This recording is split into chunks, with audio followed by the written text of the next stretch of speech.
नमस्कार, मैं हूं मृत्युंजय कुमार झा और कमोडिटी सुपरफास्ट में आपका स्वागत है। और आज हम सबसे पहले बात कर रहे हैं इस वक्त कच्चे तेल की, क्योंकि आज से ओपेक प्लस की मीटिंग है।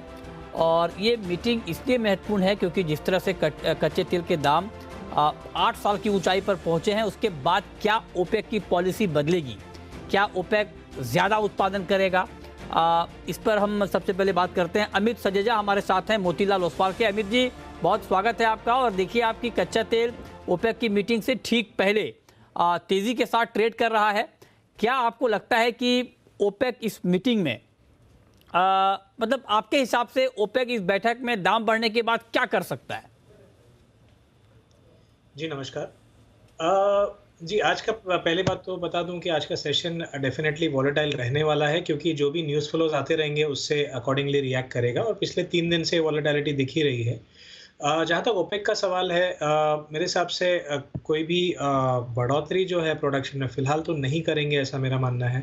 जो 4 लाख बैरल्स पर डे है, वहाँ पर स्टेटस को मेंटेन होगा, क्योंकि ओपेक के हिसाब से ये जो बढ़त है प्राइसेस में, ये फंडामेंटली जस्टिफाइड है।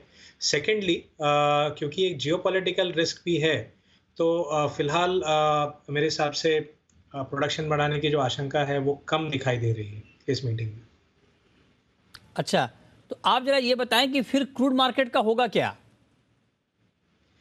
जी देखिए, पोजिशनल बेसिस पे तो फर्म बाय है अभी भी। जहाँ तक ब्रेंट प्राइसेस का सवाल है, ऐसा लगता है कि $100 के काफ़ी करीब जा सकती हैं पोजिशनल बेसिस पे, 96 टू $98 रेंज में। वहीं WTI 94 से 95 जा सकता है।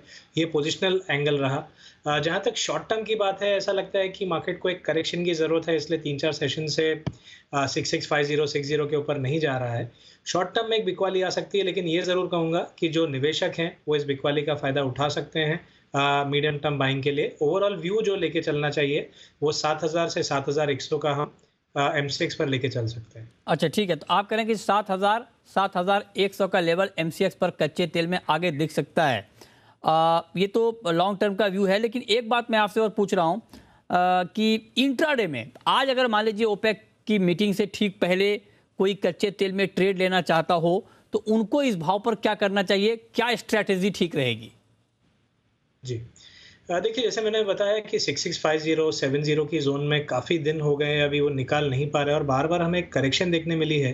तो क्योंकि सिर्फ प्योरली इंट्राडे या शॉर्ट टर्म की बात है, तो मैं 6650 के करीब बिकवाली की सलाह देना चाहूँगा।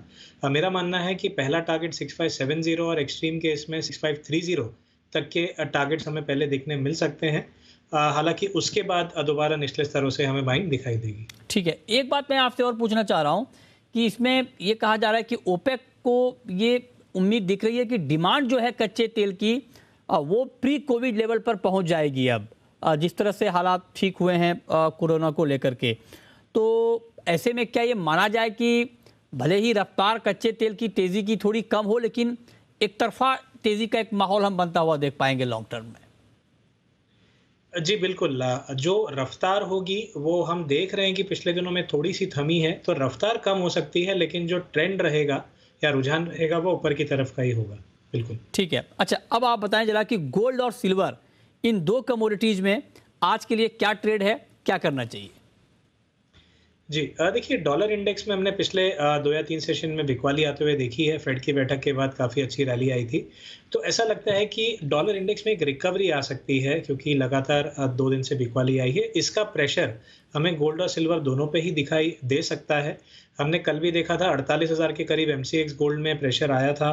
तो ऐसा लगता है कि 48,000 से 48,100 के बीच जब तक है तब तक सेलिंग की जा सकती है। और डाउनवर्ड जो टारगेट है वो 47,700 का ही होगा गोल्ड में। सिमिलरली चांदी की बात करें तो कल हमने 62,300 तक जाते हुए देखा था और उसके बाद फिर बिकवाली देखने मिली।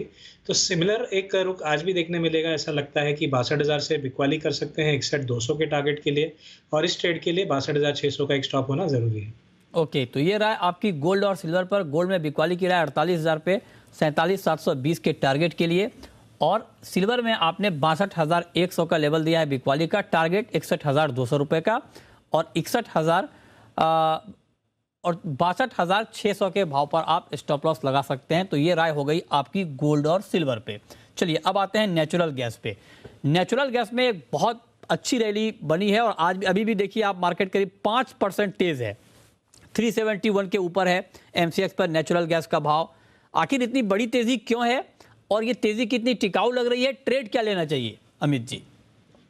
जी, देखिए जहाँ तक शॉर्ट टू मीडियम टर्म का सवाल है, ये तेज़ी टिकाऊ है। यानी कि अगर आप 1 हफ्ते से 10 दिन की बात करें, मेरा मानना है कि 375-76 जो रीसेंट हाइज़ है, अगर वो निकल जाते हैं तो हम 392 से 93 तक के लेवल्स भी देख पाएँगे वेरी शॉर्ट टर्म में। तो ये टिकाऊ लग रही है। कल ही हमने एक करेक्शन आते हुए देखी थी और वहाँ से नई रैली की शुरुआत हुई है, ऐसा मेरा मानना है। इस वजह से जो भी इंट्राडे डिप हो 366 से 367 के बीच, वहाँ पर नई खरीदारी की जा सकती है। इमीडिएट तौर पर 379 का टारगेट होगा और 3 से 4 सेशन में हम 392 के टारगेट्स देख पाएंगे। ठीक है, तो ये राय हो गई आपकी नेचुरल गैस के ऊपर। एल्युमिनियम का मार्केट कैसा लग रहा है आपको? एल्युमिनियम में क्या करना चाहिए? जी, देखिए फिलहाल बेस मेटल्स थोड़े से ओवरबॉट लग रहे हैं। कॉपर में भी काफ़ी शानदार रिकवरी हमने देखी है। चीन का मार्केट बंद है फिलहाल लूना न्यू ईयर के लिए, तो जो रैली है ऐसा लगता है एल्यूमिनियम में खास करके थोड़ी टिकाऊ नहीं लगती यहाँ से। 245 के करीब मैं बिकवाली की सलाह देना चाहूँगा, 246-50 के स्टॉप के साथ, और मेरा मानना है 242 के लेवल हमें शॉर्ट टर्म में देखने मिलेंगे। अच्छा, ठीक है। अच्छा, एक बात बताएं कि एग्री मार्केट में अभी इस माहौल में अभी जो ट्रेड हो रहा है, कहाँ पर आपको लगता है कि ट्रेड लेना अभी ठीक रहेगा? एग्री में किस काउंटर में आपको अभी ट्रेडिंग की गुंजाइश दिख रही है? जी, देखिए मैं बिनौल या कॉटन सीड ऑयल केक में तेज़ी करना पसंद करूंगा। हमने 3400 के ऊपर के स्तर देखे थे और 3100 तक करेक्शन आई है। इस करेक्शन का फ़ायदा लिया जा सकता है क्योंकि मीडियम टर्म बेसिस यानी 2 से 3 हफ्ते के लिए मुझे 3500 के ऊपर के स्तर दिखाई दे रहे हैं। तो यहाँ पर करंट मार्केट पे भी खरीदारी करके चला जा सकता है। कॉटन सीड में आप कह रहे हैं कि बाइंग कर सकते हैं। अच्छा, कॉटन में तो बहुत बड़ी तेज़ी आ गई है। आज मार्केट थोड़ा सा करेक्ट है, हालांकि बहुत कम करेक्शन है कॉटन में और बहुत तेज़ी के बाद। तो आप ज़रा बताएं कि कॉटन में क्या करना चाहिए? जी, इसमें कोई शक नहीं है कि जो ट्रेंड है कॉटन का वो ओवरऑल फर्म है, लेकिन इन स्तरों पे मैं फ़िलहाल खरीदारी की सलाह नहीं दूंगा। मुझे लगता है कि 3 या 4 दिन के पर्सपेक्टिव से करेक्शन आ सकती है और डाउनसाइड में 36,600 तक के स्तर हमें देखने मिलेंगे।